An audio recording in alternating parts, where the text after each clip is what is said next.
Sí, mi nombre es Silvia Villalonga. Simplemente quería completar al doctor Viale un tema propio de nuestra provincia para evitar que el Poder Ejecutivo pueda hacer comentarios no adecuados. En San Juan, en Veladero, efectivamente no hubo consulta pública ni audiencia pública.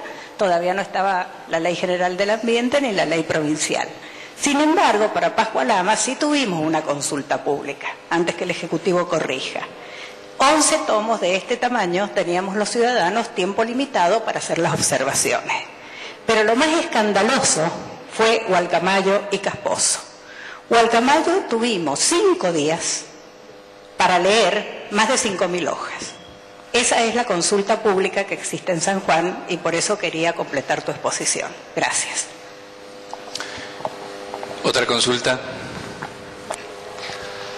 Sí, yo quería hacer una pequeña aclaración sobre un comentario que yo hice esta mañana y que he escuchado que se lo está, a mi juicio, sacando de contexto. Y es el comentario que hice cuando dije que los problemas ambientales, específicamente, no son siempre la problemática más decisiva en algunos emprendimientos mineros para oponerse al emprendimiento minero. En algunos casos sí, hay casos muy concretos en los cuales el problema ambiental específico es de una importancia tal que justifica por sí solo, digamos, la oposición a un emprendimiento minero dado.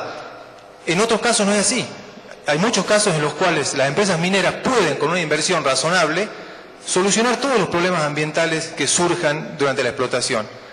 Sin embargo, otros aspectos de la explotación minera o de cualquier otro tipo de explotación productiva pueden ser mucho más cuestionables que la cuestión ambiental solamente. Entonces yo lo que digo es que los ambientalistas tenemos que tener la modestia suficiente para no creer que el problema ambiental es el único problema que hay en la explotación minera, y también podríamos decir hasta la astucia suficiente para detectar la batería de argumentos que podemos esgrimir ante una explotación minera determinada.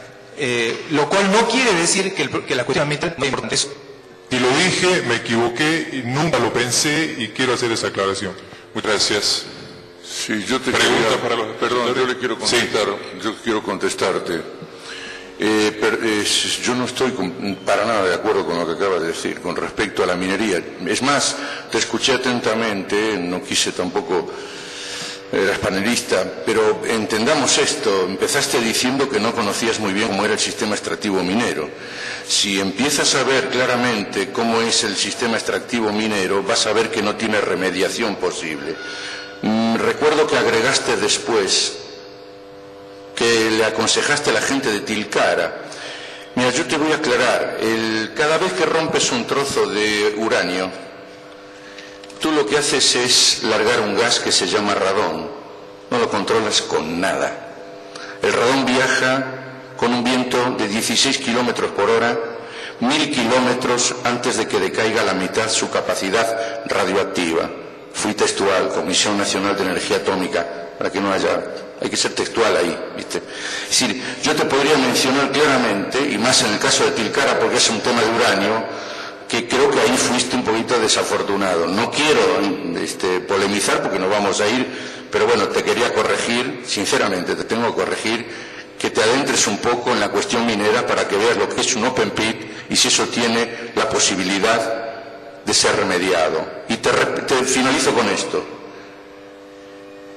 Cuando estuvimos aquí en el Mercedario, se le hizo preguntas así al ingeniero Carlos Rudolf, que aquí en una época era un prócer de la ingeniería, de la facultad, decano de la facultad. Se presenta así, y yo sabía que él había diseñado la lumbrera y le pregunto precisamente si él había sido, él estaba hablando de Ladero, y le pregunto, ¿usted diseñó la lumbrera? Un hombre que respeto y que además me pareció sumamente inteligente, capaz, y él dijo sí, yo diseñé la lumbrera. Le dije, doctor, usted sabe que en este momento no hay posibilidad de remediación y hay 4 formas distintas de contaminación. No terminé de decir en el Club Mercedario, ocurrió esto en presencia del obispo Delgado y de otros compañeros que están hoy aquí, no terminé de decir eso cuando él con el dedo incierto señalando un lugar dijo esto. Yo les dije que eso iba a pasar. escuchen bien, yo le pedí al fiscal, le pedí al juez, le pedí a más de uno que le vayan a preguntar a Rudolf. Rudolf es una autoridad, es un ingeniero, fue decano de esta facultad de ingeniería, y dijo, yo les dije que eso iba a pasar. Bueno, lo levantaron, se lo llevaron, no pudimos más preguntarle, pero hubiera sido muy lindo que él nos explicara cómo es que hicieron un dique de colas sobre una mega falla. Yo quiero agregar algo en lo que a mí más me compete, que es en el tema del derecho, que lo escuché todo el día y aprovecho esto para meterlo, que es los ingenieros relacionados con la actividad minera generalmente utilizan el término remediación constantemente, lo escucharon recién, lo escucharon, y eso va un poco, choca de frente con lo que decíamos antes de la legislación ambiental, incorporada expresamente en el año 94, que incorpora los principios preventivo y precautorio. Digo porque el propio Código de Minería también utiliza ese término. En el sentido, lo que quiero decir es, el Código de Minería tiene el concepto ese de dañar y después vemos si podemos remediar. La legislación, que debería ser para todos igual, habla de prevención y en caso de que haya daño ambiental, recomponer, que como sabemos es imposible en un open pit. Y más allá de eso,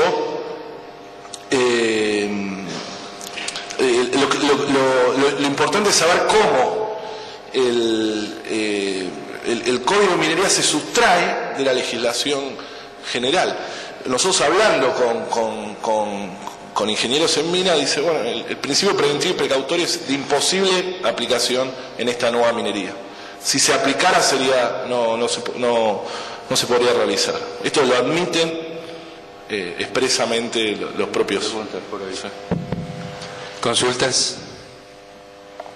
Yo quisiera dos preguntas hacer. Una a Enrique Viale, y es que hay en ciertos medios de glaciólogos y abogados una preocupación respecto a la reglamentación que se va a hacer de la ley aprobada. Si eso es posible y realmente se corre el riesgo de cambiar el espíritu de la ley, la preocupación que llevó a aprobarla. Y la otra pregunta es a Rodrigo Ruiz Rubio, que por el hecho de que Perú ya nos lleva tantos años de delantera, si se le puede decir así, es decir, de mayor experiencia en este tema de la megaminería, que hablamos siempre de las cuestiones ambientales y las sociales y culturales no son menores. Entonces me gustaría que hiciera referencia a cómo la instalación de la megaminería denota en la sociedad problemas sociales y culturales. Bueno, empiezo con el tema de la ley de glaciares sancionada, la Ley Nacional de Protección de Glaciares. Esta ley es operativa, en primer lugar. Si bien establece la propia norma 90 días para su reglamentación, la mayoría de sus disposiciones son absolutamente operativas, es decir, las prohibiciones establecidas en el artículo 6 ya están en vigencia. En realidad tiene que estar promulgada en estos días la ley y ahí empezaría a tener vigencia, ¿no? Que creo que hoy vencía, mañana creo que vencía el periodo de veto de la ley y parece que no va a ser así. Es decir, en primer lugar lo que hay que decir, repetir que la ley es operativa, las prohibiciones son operativas y rigen todo el territorio nacional, por supuesto inclusive en las provincias que tienen leyes provinciales. Ustedes saben, es una norma de presupuestos mínimos, las provincias pueden complementarlo, esto lo dice la Constitución, pero no pueden ser menos protectoras que la ley nacional. Lo que se establece es un piso básico nacional, las provincias pueden, como dijimos, complementarlo, ser más protectoras. En el caso de la ley provincial, esto se habló hoy a la tarde, las disposiciones de la ley provincial de glaciares que sean menos protectoras que la nacional no tienen vigencia. Digo, esto es automático, no se necesita ni una acción judicial. La ley nacional de glaciares es operativa en la provincia de San Juan. Y bueno, lo que hay que esperar igual es la reglamentación y no la reglamentación de las normas no pueden alterar la letra y el espíritu, digo, no puede achicar, por ejemplo, el concepto de ambiente periglaciar establecido en la norma. No lo puede ni achicar ni agrandar, ¿no? Digo, no se puede ni alterar ni el espíritu ni la norma. Ahora, ahí tiene.